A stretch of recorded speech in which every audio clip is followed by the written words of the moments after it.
شروع اللہ کے نام سے جو سب پر مہربان ہے، بہت مہربان ہے۔ اے لوگوں، اپنے پروردگار کے غضب سے ڈرو، یقین جانو کہ قیامت کا بھونچال بڑی زبردست چیز ہے۔ جس دن وہ تمہیں نظر آ جائے گا، اس دن ہر دودھ پلانے والی اس بچے تک کو بھول بیٹھے گی جس کو اس نے دودھ پلایا، اور ہر حمل والی اپنا حمل گرا بیٹھے گی، اور لوگ تمہیں یوں نظر آئیں گے کہ وہ نشے میں بد حواس ہیں، حالانکہ وہ نشے میں نہیں ہوں گے، بلکہ اللہ کا عذاب بڑا سخت ہوگا۔ اور لوگوں میں کچھ ایسے ہیں جو اللہ کے بارے میں بے جانے بوجھے جھگڑے کرتے ہیں اور اس سرکش شیطان کے پیچھے چل کھڑے ہوتے ہیں، جس کے مقدر میں یہ لکھ دیا گیا ہے کہ جو کوئی اسے دوست بنائے گا تو وہ اس کو گمراہ کرے گا اور اسے بھڑکتی دوزخ کے عذاب کی طرف لے جائے گا۔ اے لوگوں، اگر تمہیں دوبارہ زندہ ہونے کے بارے میں کچھ شک ہے تو ذرا سوچو کہ ہم نے تمہیں مٹی سے پیدا کیا، پھر نطفے سے، پھر ایک جمے ہوئے خون سے، پھر ایک گوشت کے لوتھڑے سے جو کبھی پورا بن جاتا ہے اور کبھی پورا نہیں بنتا، تاکہ ہم تمہارے لیے تمہاری حقیقت کھول کر بتا دیں، اور ہم تمہیں ماؤں کے پیٹ میں جب تک چاہتے ہیں ایک متعین مدت تک ٹھہرائے رکھتے ہیں، پھر تمہیں ایک بچے کی شکل میں باہر لاتے ہیں، پھر تمہیں پالتے ہیں تاکہ تم اپنی بھرپور عمر تک پہنچ جاؤ، اور تم میں سے بعض وہ ہیں جو پہلے ہی دنیا سے اٹھا لیے جاتے ہیں، اور تم ہی میں سے بعض وہ ہوتے ہیں جن کو بدترین عمر یعنی انتہائی بڑھاپے تک لوٹا دیا جاتا ہے، یہاں تک کہ وہ سب کچھ جاننے کے بعد بھی کچھ نہیں جانتے، اور تم دیکھتے ہو کہ زمین مرجھائی ہوئی پڑی ہے، پھر جب ہم اس پر پانی برساتے ہیں تو وہ حرکت میں آتی ہے، اس میں بڑھوتری ہوتی ہے، اور وہ ہر قسم کی خوشنما چیزیں اگاتی ہے۔ یہ سب کچھ اس وجہ سے ہے کہ اللہ ہی کا وجود برحق ہے، اور وہی بے جانوں میں جان ڈالتا ہے، اور وہ ہر چیز پر مکمل قدرت رکھتا ہے، اور اس لیے کہ قیامت کی گھڑی آنے والی ہے جس میں کوئی شک نہیں ہے، اور اس لیے کہ اللہ ان سب لوگوں کو دوبارہ زندہ کرے گا جو قبروں میں ہیں، اور لوگوں میں کچھ ایسے ہیں جو اللہ کے بارے میں جھگڑے کرتے ہیں، حالانکہ ان کے پاس نہ کوئی علم ہے، نہ ہدایت، اور نہ کوئی روشنی دینے والی کتاب۔ وہ تکبر سے اپنا پہلو اکڑائے ہوئے ہیں تاکہ دوسروں کو بھی اللہ کے راستے سے گمراہ کریں۔ ایسے ہی شخص کے لیے دنیا میں رسوائی ہے، اور قیامت کے دن ہم اسے جلتی ہوئی آگ کا مزہ چکھائیں گے کہ یہ سب کچھ تیرے اس کرتوت کا بدلہ ہے جو تو نے اپنے ہاتھوں سے آگے بھیجا تھا، اور یہ بات طے ہے کہ اللہ بندوں پر ظلم ڈھانے والا نہیں ہے۔ اور لوگوں میں وہ شخص بھی ہے جو ایک کنارے پر رہ کر اللہ کی عبادت کرتا ہے، چنانچہ اگر اسے دنیا میں کوئی فائدہ پہنچ گیا تو وہ اس سے مطمئن ہو جاتا ہے، اور اگر اسے کوئی آزمائش پیش آ گئی تو وہ منہ موڑ کر پھر کفر کی طرف چل دیتا ہے۔ ایسے شخص نے دنیا میں بھی کھوئی اور آخرت میں بھی، یہی تو کھلا ہوا گھاٹا ہے۔ وہ اللہ کو چھوڑ کر ان کی عبادت کرتا ہے جو نہ اسے نقصان پہنچا سکتے ہیں اور نہ کوئی فائدہ دے سکتے ہیں، یہی تو پرلے درجے کی گمراہی ہے۔ یہ ایسے جھوٹے خدا کو پکارتے ہیں جس کا نقصان اس کے فائدے سے زیادہ قریب ہے۔ ایسا مددگار بھی کتنا برا ہے، اور ایسا ساتھی بھی کتنا برا۔ جو لوگ ایمان لائے ہیں اور انہوں نے نیک عمل کیے ہیں، اللہ یقیناً ان کو ایسے باغات میں داخل کرے گا جن کے نیچے نہریں بہتی ہوں گی۔ یقیناً اللہ ہر وہ کام کرتا ہے جس کا ارادہ کر لیتا ہے۔ جو شخص یہ سمجھتا تھا کہ اللہ دنیا اور آخرت میں اس پیغمبر کی مدد نہیں کرے گا تو وہ آسمان تک ایک ایسی رسی تان کر رابطہ کاٹ ڈالے، پھر دیکھے کہ کیا اس کی یہ تدبیر اس کی جھنجھلاہٹ دور کر سکتی ہے۔ اور ہم نے اس قرآن کو کھلی نشانیوں کی صورت میں اسی طرح اتارا ہے، اور اللہ جس کو چاہتا ہے ہدایت دیتا ہے۔ بلا شبہ مومن ہوں یا یہودی، صابی ہوں یا نصرانی اور مجوسی، یا وہ جنہوں نے شرک اختیار کیا ہے، اللہ قیامت کے دن ان سب کے درمیان فیصلہ کرے گا۔ یقیناً اللہ ہر چیز کا گواہ ہے۔ کیا تم نے نہیں دیکھا کہ اللہ کے آگے وہ سب سجدہ کرتے ہیں جو آسمانوں میں ہے اور وہ سب جو زمین میں ہے، نیز سورج اور چاند اور ستارے اور پہاڑ اور درخت اور جانور اور بہت سے انسان بھی، اور بہت سے ایسے بھی ہیں جن پر عذاب طے ہو چکا ہے، اور جسے اللہ ذلیل کر دے کوئی نہیں جو اسے عزت دے سکے۔ یقیناً اللہ وہی کرتا ہے جو چاہتا ہے۔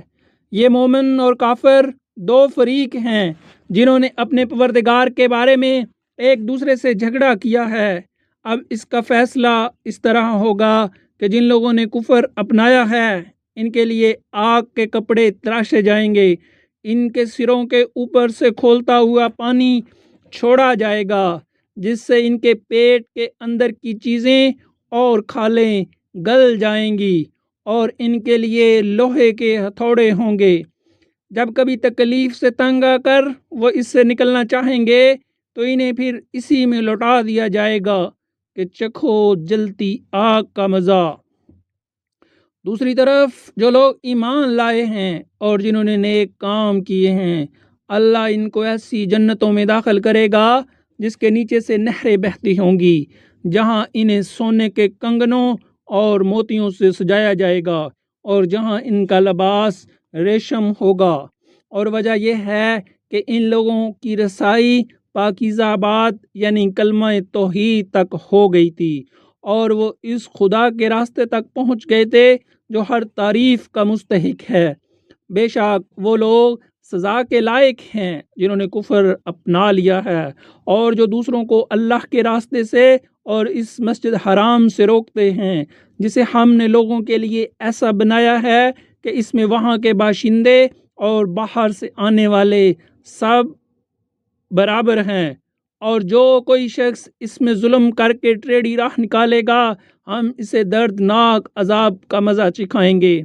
اور یاد کرو وہ وقت جب ہم نے ابراہیم کو اس کے گھر یعنی خانہ کعبہ کی جگہ بتا دی تھی اور یہ ہدایت دی تھی کہ میرے ساتھ کسی کو شریک نہ ٹھہرانا، اور میرے گھر کو ان لوگوں کے لیے پاک رکھنا جو یہاں طواف کرتے ہیں اور عبادت کے لیے کھڑے ہوں، اور رکوع سجدے بجا لائیں، اور لوگوں میں حج کا اعلان کر دو کہ وہ تمہارے پاس پیدل آئیں اور دور دراز کے راستوں سے سفر کرنے والی ان اونٹنیوں پر سوار ہو کر آئیں جو لمبے سفر سے دبلی ہو گئی ہوں، تاکہ وہ ان فوائد کو آنکھوں سے دیکھیں جو ان کے لیے رکھے گئے ہیں، اور متعین دنوں میں ان چوپاؤں پر اللہ کا نام لیں جو اللہ نے انہیں عطا کیے ہیں۔ چنانچہ مسلمانوں ان جانوروں میں سے خود بھی کھاؤ اور تنگ دست محتاج کو بھی کھلاؤ۔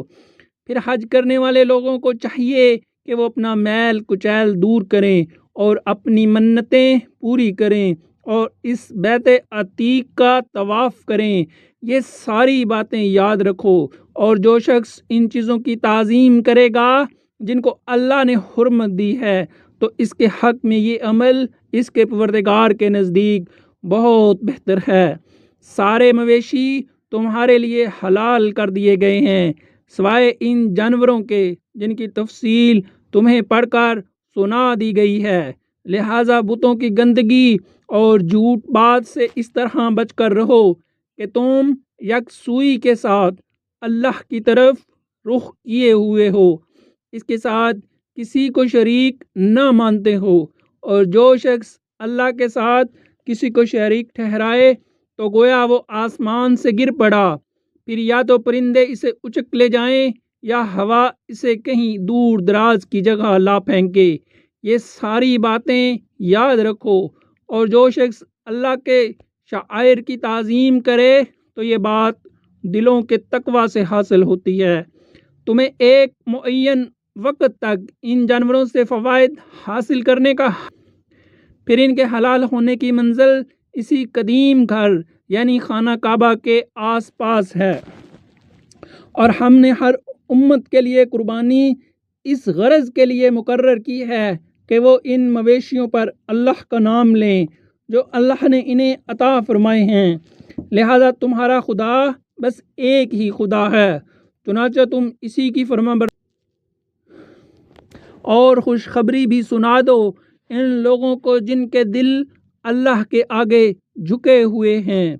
جن کا حال یہ ہے کہ جب ان کے سامنے اللہ کا ذکر کیا جاتا ہے تو ان کے دلوں پر رعب طاری ہو جاتا ہے، اور جو اپنے اوپر پڑنے والی ہر مصیبت پر صبر کرنے والے ہیں اور نماز قائم کرنے والے ہیں، اور جو رزق ہم نے دیا ہے اس میں سے اللہ کے راستے میں خرچ کرتے ہیں، اور قربانی کے اونٹ اور گائے کو ہم نے تمہارے لیے اللہ کے شعائر میں شامل کیا ہے، تمہارے لیے ان میں بھلائی ہے، چنانچہ جب وہ ایک قطار میں کھڑے ہوں ان پر اللہ کا نام لو، پھر جب ذبح ہو کر ان کے پہلو زمین پر گر جائیں تو ان کے گوشت میں سے خود بھی کھاؤ اور ان محتاجوں کو بھی کھلاؤ جو صبر سے بیٹھے ہوں، اور ان کو بھی جو اپنی حاجت ظاہر کریں، اور ان جانوروں کو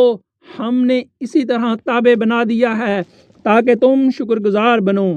اللہ کو نہ تو ان کا گوشت پہنچتا ہے نہ ان کا خون، لیکن اس کے پاس تمہارا تقوی پہنچتا ہے، اس نے یہ جانور اسی طرح تمہارے تابع بنا دیے ہیں تاکہ تم اس بات پر اللہ کی تکبیر کرو کہ اس نے تمہیں ہدایت فرمائی ہے، اور جو لوگ خوش اسلوبی سے نیک عمل کرتے ہیں انہیں خوشخبری سنا دو، بے شک اللہ ان لوگوں کا دفاع کرے گا جو ایمان لے آئے ہیں، یقین جانو کہ اللہ کسی دغاباز ناشکرے کو پسند نہیں کرتا۔ جن لوگوں سے جنگ کی جا رہی ہے انہیں اجازت دی جاتی ہے کہ وہ اپنے دفاع میں لڑیں کیونکہ ان پر ظلم کیا گیا ہے، اور یقین رکھو کہ اللہ ان کو فتح دلانے پر پوری طرح قادر ہے۔ یہ وہ لوگ ہیں جنہیں صرف اتنی بات پر اپنے گھروں سے ناحق نکالا گیا ہے کہ انہوں نے یہ کہا تھا کہ ہمارا پروردگار اللہ ہے،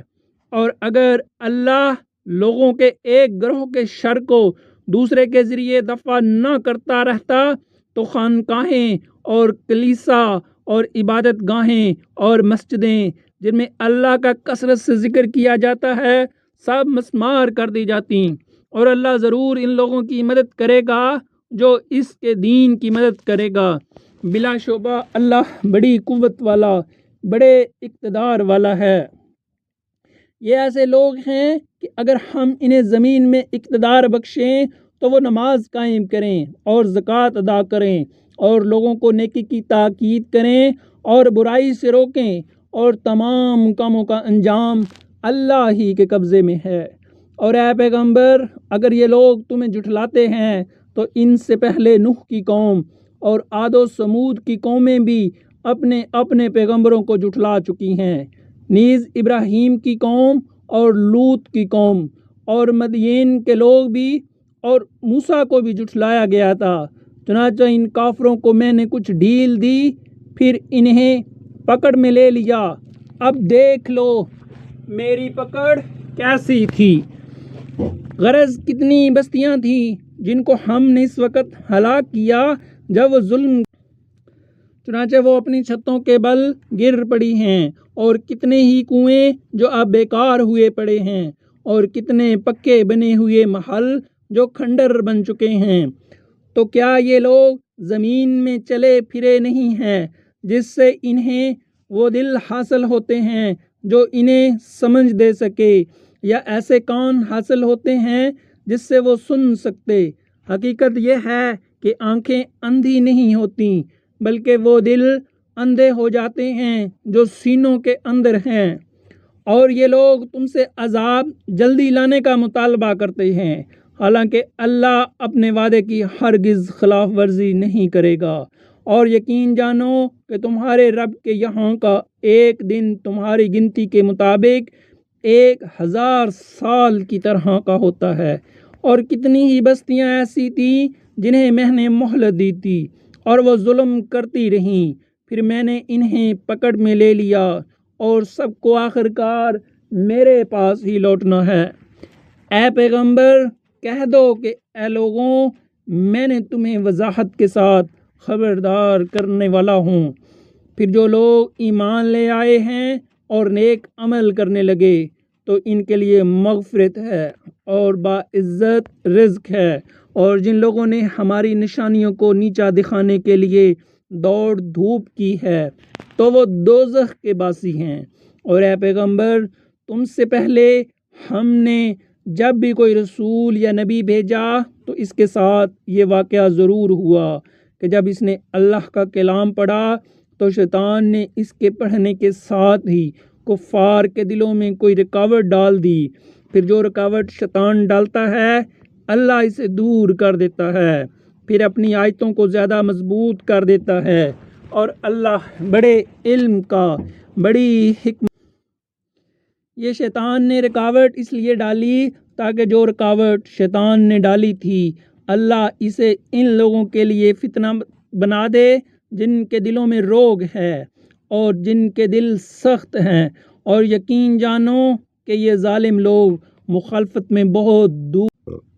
اور اس رکاوٹ کو اللہ تعالیٰ نے اس لیے دور کیا تاکہ جن لوگوں کو علم عطا ہوا ہے وہ جان لیں کہ یہی کلام برحق ہے جو تمہارے پروردگار کی طرف سے آیا ہے، پھر وہ اس پر ایمان لائیں اور ان کے دل اس کے آگے جھک جائیں، اور یقین رکھو کہ اللہ ایمان والوں کو سیدھے راستے کی ہدایت دینے والا ہے۔ اور جن لوگوں نے کفر اپنا لیا ہے وہ اس کلام کی طرف سے برابر شک ہی میں پڑے رہیں گے یہاں تک کہ ان پر اچانک قیامت آ جائے یا ایسے دن کا عذاب ان تک آ پہنچے جو ان کے لیے کسی بھلائی کو جنم دینے کی صلاحیت سے خالی ہوگا۔